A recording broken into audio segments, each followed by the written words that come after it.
बिस्मिल्लाहिर्रहमानिर्रहीम, अस्सलाम वालेकुम। आप देख रहे हैं अपना यूट्यूब चैनल। मैं हूं सुहेल खान। नाज़रीन, आज एक और बड़ी डेवलपमेंट हुई और ये डेवलपमेंट वज़ीर आज़म शहबाज शरीफ के खिलाफ जो लाहौर हाई कोर्ट में अरबों रुपए के मनी लॉन्ड्रिंग का जो केस चल रहा है, उसमें आज एक नई डेवलपमेंट हुई और उसका जो एक मुलाजिम है मकसूद चपड़ासी बहुत मशहूर हो गया था और मीडिया में बड़ा मशहूर हो गया था कि मकसूद चपड़ासी के नाम भी शहबाज शरीफ ने अरबों रुपए जो है उसके अकाउंट में रखे थे। तो लिहाजा आज मकसूद चपड़ासी इत्तलात के मुताबिक जो खबरें आई हैं वो दुबई में इंतकाल कर गए हैं और इसकी तस्दीक जो है बाकायदा पाकिस्तान तहरीक इंसाफ की जो है एक उससे जुड़ी एक खातून, उन्होंने भी उसका एतराफ़ किया है कि उसकी मौत वाक़या होगी। जबकि दूसरी जानब पाकिस्तान तहरीक इंसाफ के रहनुमा शाहबाज गिल ने कहा है कि उसको मारा गया है, उसको कत्ल किया गया है। और नाज़रीन, आपको बताता चलूँ कि इससे पहले जब सुप्रीम कोर्ट ऑफ पाकिस्तान ने इस पर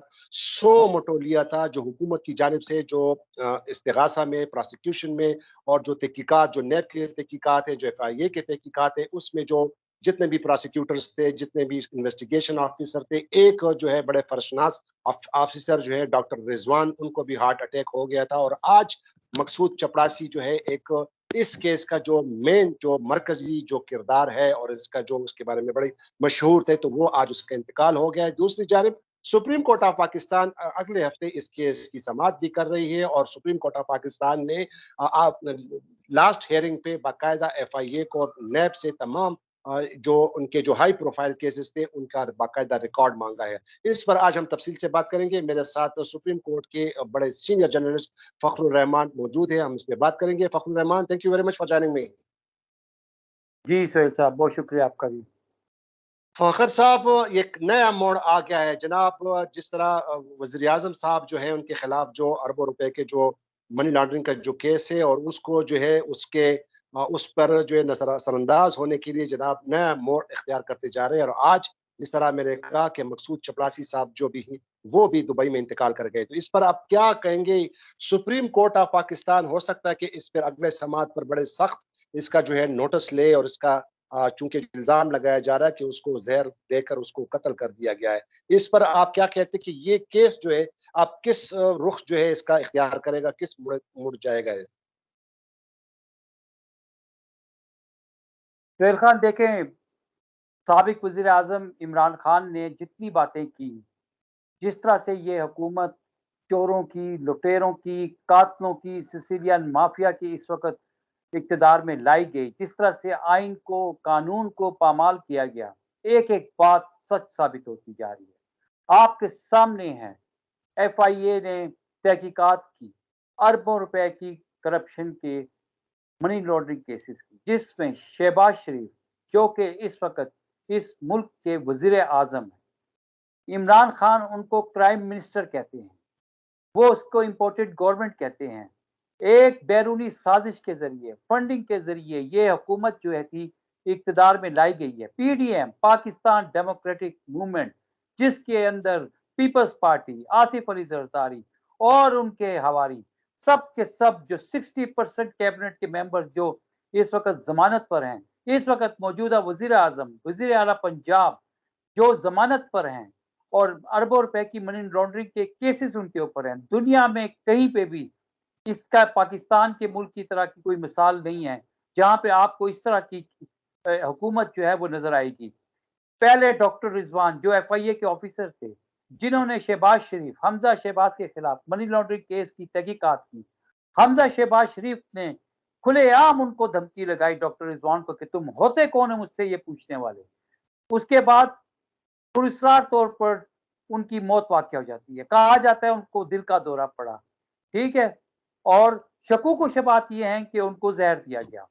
आज मकसूद चपड़ासी के हवाले से ये खबर आ गई, जिसके बारे में बताया गया था कि मकसूद चपड़ासी जो था, वो दुबई फरार हो गया था। मकसूद चपड़ासी के अकाउंट से 4 अरब के करीब जो रुपए थे, उसकी मनी लॉन्ड्रिंग जो थी, वो शहबाज शरीफ के अकाउंट में की गई थी, हमजा शहबाज शरीफ के अकाउंट में की गई थी और वो अहम गवाह थे इस केस के अंदर। और ये आया है शहबाज गिल, जो कि इस वक़्त इमरान खान के तर्जुमान हैं, उनकी तरफ से ये दावा किया गया है कि उनको कत्ल किया गया है।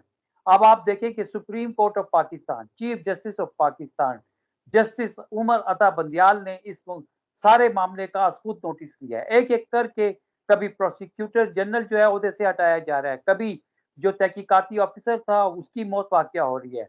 अब जो इस केस में गवाह था और जो जिसके अकाउंट से इतने अरबों रुपए की हुई थी, आज उसकी खबर आ गई कि वो भी अब दुनिया से रुखसत हो गया। उसका कत्ल किया गया या उसकी कुदरती मौत हुई, ये तो अल्लाह ही जानता है। लेकिन सवाल ये पैदा होता है कि जब से ये हुकूमत आई है और जो वज़ीर-ए-आज़म है इस वक़्त, जो वज़ीर-ए-आला है पंजाब का इस वक़्त, उन्हीं के मुकदमे के लोग जो हैं, उनको ही मौत क्यों आ रही है?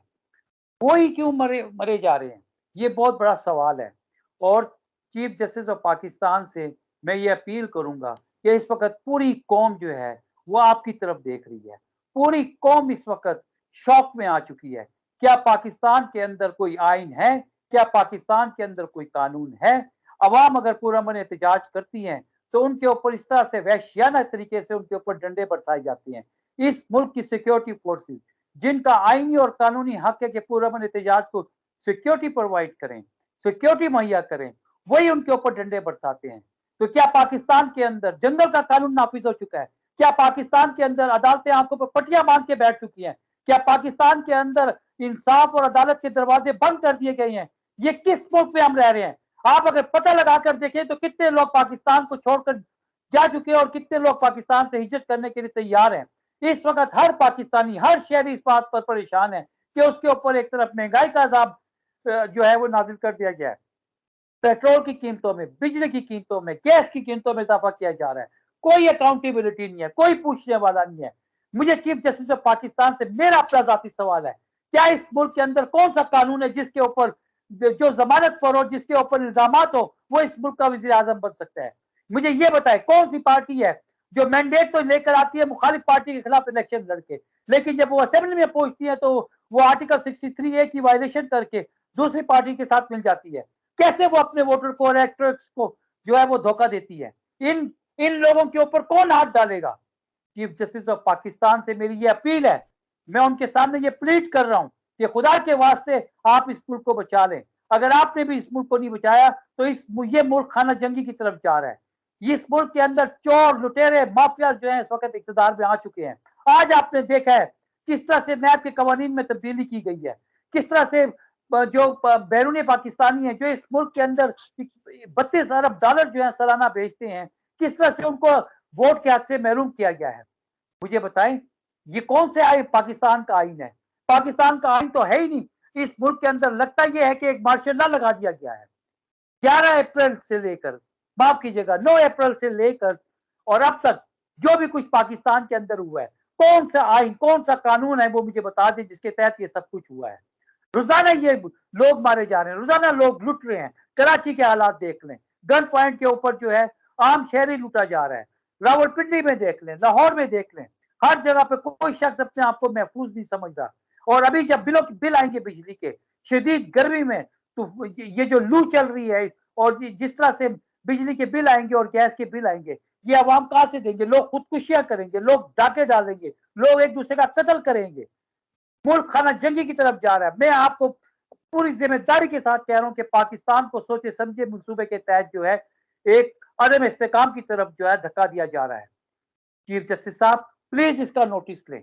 आपने ऑलरेडी खुद नोटिस लिया हुआ है, आपने ऑलरेडी 63A के ऊपर एक फैसला दे दिया है। अब आप तफसीली फैसला जारी करने जा रहे हैं, उसके अंदर मैंडेट की डेफिनेशन दे। 63A की वायलेशन है ये। जब कोई पार्टी असेंबली में मुखालिफ पार्टी के अगेंस्ट इलेक्शन लड़कर आती है तो वो 63A की वायलेशन करके उसकी इतादी नहीं बन सकती। और अगर फखर मेजोरिटी साहब पार्टी इलेक्शन जीत उसके खिलाफ वोट ऑफ नो कॉन्फिडेंस हो जाए तो फिर नए इंतखाबात जो हैं वो लाजिम हो जाते हैं। फखर साहब आप थोड़ा-सा ठीक है, ये है हालात और बड़े जज़्बाती हो गए, लेकिन पिछली समाअत पर सुप्रीम कोर्ट ऑफ पाकिस्तान ने इस बात का भी बड़ा सख्त नोटिस लिया कि जब अटॉर्नी जनरल साहिब अख्तर साहब कह रहे थे कि जिन बड़े-बड़े वज़ीरों को जिनके नाम ECL से निकाले गए हैं, उस पर जस्टिस मुनीब अख्तर ने बड़े अच्छे रिमार्क्स दिए थे कि जो काबीना ने जो मंजूरी दी थी और जो काबीना में जो लोग शामिल थे, तो वो कैसे मंजूरी दे सकते हैं कि उनका नाम ऑलरेडी ईसीएल पे लिखा हुआ है, उस पर नाम डाला हुआ है और वो लोग जो है उनके नाम ईसीएल से डाले गए हैं। तो मौसूफ अख्तर औसाफ साहब का कहना था कि जी ज़रूरी नहीं है, क्योंकि अगर आपके खिलाफ कोई केस चल रहा हो और आपके खिलाफ तहकीकात जारी हो तो ये तो आइन के खिलाफ है, किसी की नकलो हरकत के जो है उसके खिलाफ है। हालांकि उस जिस सेक्शन रूल 2 में जो एग्जिट कंट्रोल जो एक्ट है 2010 का, उस पे चीफ जस्टिस ऑफ पाकिस्तान ने क्लियर कट उनको पढ़ के सुनाया, उनसे बल्कि पढ़वाया कि देखिए जनाब, ऐसे अशखास जिनके खिलाफ करप्शन के केस हो, जिनके खिलाफ इख्तियारात से तजावज करने के केस हो, जिसके खिलाफ मनी लॉन्ड्रिंग के केस हो, ऐसे अशखास के नाम आप जो है ईसीएल पे नहीं डाले जा नहीं उससे नहीं हटा सकते हैं। और दूसरा ये है कि अगर आपने ईसीएल से नाम डलवाने निकलवाने भी है तो जिसने ईसीएल पे डाले नहीं, एफआईए ने इसकी सजेशन दी थी, एफआईए ने ये नाम डलवाए थे, तो आपने एफआईए से क्यों राब्ता नहीं किया? अब उस पर भी तफसीलात मांगी और उसमें ऑलरेडी जो एफआईए की जो रिपोर्ट है उसमें तो ऑलरेडी कहा है कि जिसमें खाकान अब्बासी का नाम हटाया गया है। जो जो रेलवे मिनिस्टर थे, वो क्या नाम उसका भूल गया, ख्वाजा साद रफी के बड़े बड़े लोग जो है जो कैबिनेट में शामिल थे, जो इस रूल को, जो इस अमेंडमेंट की जो अप्रूवल दे रहे थे। तो अब ये दूसरा उन्होंने हाई प्रोफाइल केसेस की भी जो है वो तमाम रिकॉर्ड मांगा है कि शरीफ बरादरान के खिलाफ कितने हाई प्रोफाइल केसेस हैं, और ये भी साथ कहा था कि भाई आपने वो डॉक्यूमेंट जो है वो हमें सील करके देना है कि ताकि कोई वो डॉक्यूमेंट कोई जाया ना करे अब तक की जो भी इन्वेस्टिगेशन हुई है। तो मेरे ख्याल में मजर साहब, आप जो है थोड़ा जज्बाती हो गए, लेकिन ये है भी जज्बात का काम। लेकिन सुप्रीम कोर्ट ऑफ पाकिस्तान, मेरा ख्याल है कि अगला हफ्ता जो है वो बहुत बड़ा क्रूशल है, क्योंकि एक तरफ तो वो जो इमरान खान का 25 मई का जो लॉन्ग मार्च था, उस पर वो जो रुकावटें डाली गई, उसमें तमाम इंटेलिजेंस एजेंसी बशमूल आईबी और आईएसआई और IG Islamabad, chief commissioner Islamabad से भी रिपोर्टें मांग के उसका भी बड़ा अहम केस है, उसकी भी समाअत होगी। और आज जो ये वाकया हुआ है, तो मेरे ख्याल में जो आपके जो आपने जो अपील की और जो आपने जो डिमांड की है, मेरा मेरा नहीं ख्याल कि जरूर चीफ जस्टिस ऑफ पाकिस्तान इसका नोटिस लेंगे और आने वाले जो समाअत होगी उस पर जरूर इस पर तबसरा होगा। दूसरी जानिब आपके ये भी सवाल आपसे करता हूँ कि उस दिन साबिक वज़ीर आज़म खाकान अब्बासी साहब ने बड़े इत्तफाक अंदाज में कहा कि जनाब आइंदा 2 दिन के बाद जो है ना पूरी लोड शेडिंग खत्म हो जाएगी। लेकिन आज आपके इलाके में भी और मैं जो गोरी टाउन में रह रहा हूँ, तकरीबन वही 8-9 घंटे की लोड शेडिंग है। और ये लोड शेडिंग, आपको एक और बात बता दूं फखर साहब, कि ये लोड शेडिंग इसलिए कराई जा रही है कि ताकि आने वाले जो बम गिराया जा रहा है, जो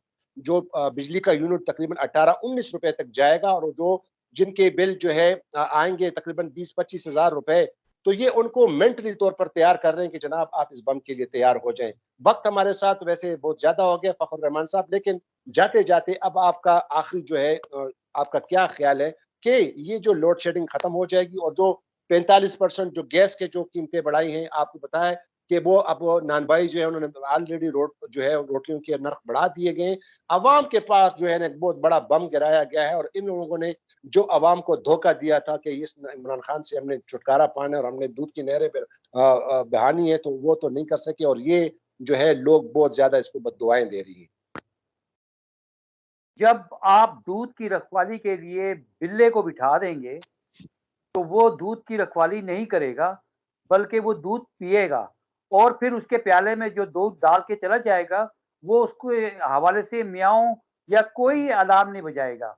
यही हुआ है, इसी वजह से ईसीएल से तमाम उन लोगों के नाम निकाले गए जो कि क्रिमिनल्स थे, जो कि नारकोटिक्स के बिज़नेस में थे। शेख रशीद ने ये बात ऑन रिकॉर्ड कही है कि जो नारकोटिक्स के कारोबार में पकड़े गए थे, जिनके नाम थे, खुद वज़ीर दाखिला के खिलाफ नारकोटिक्स का केस है। सही है या गलत है, मुझे उससे कोई नहीं लेना। क्या आप सोच सकते हैं कि वज़ीर दाखिला जो है, जिसके खिलाफ नारकोटिक्स का केस हो और उसको जो है वो वहाँ पे बिठा दिया जाए? आप ये देखें, आप जिस महँगाई की आप बात कर रहे हैं और जो इनके दावे थे, ये सिर्फ़ और सिर्फ़ अपने करप्शन के केसेस जो थे, ये तिलमिलाए बैठे हुए थे। ये अमेरिका के पिट्ठू बनकर आए हैं।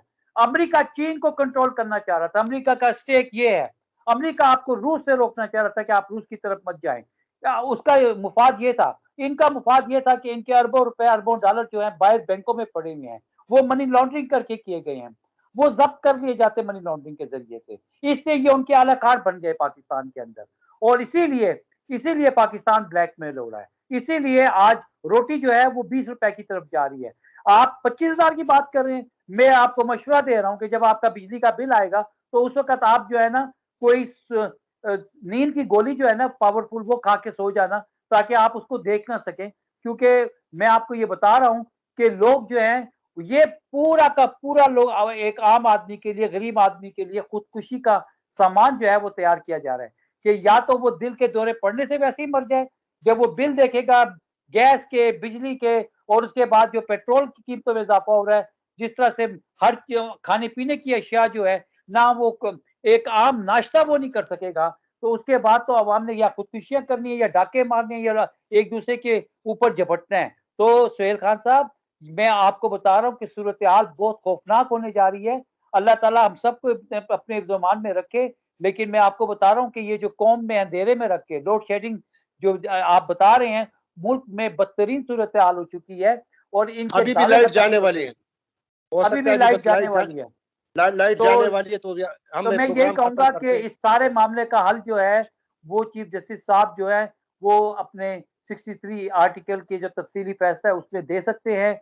वो खुद नोटिस जो उन्होंने लिया, उसमें जिनके खिलाफ संगीन नौयत के केसेज़ हैं, उनकी गिरफ्तारी के अहकामात जारी कर सकते हैं। आर्टिकल 190 इन्वोक करके तमाम एग्ज़ीक्यूटिव अथॉरिटीज़ को अपनी कमांड में लेके हुक्म साज़ी करें और नए इलेक्शन की तरफ जो है, वो इक़दामात करने का हुक्म सादिर करें।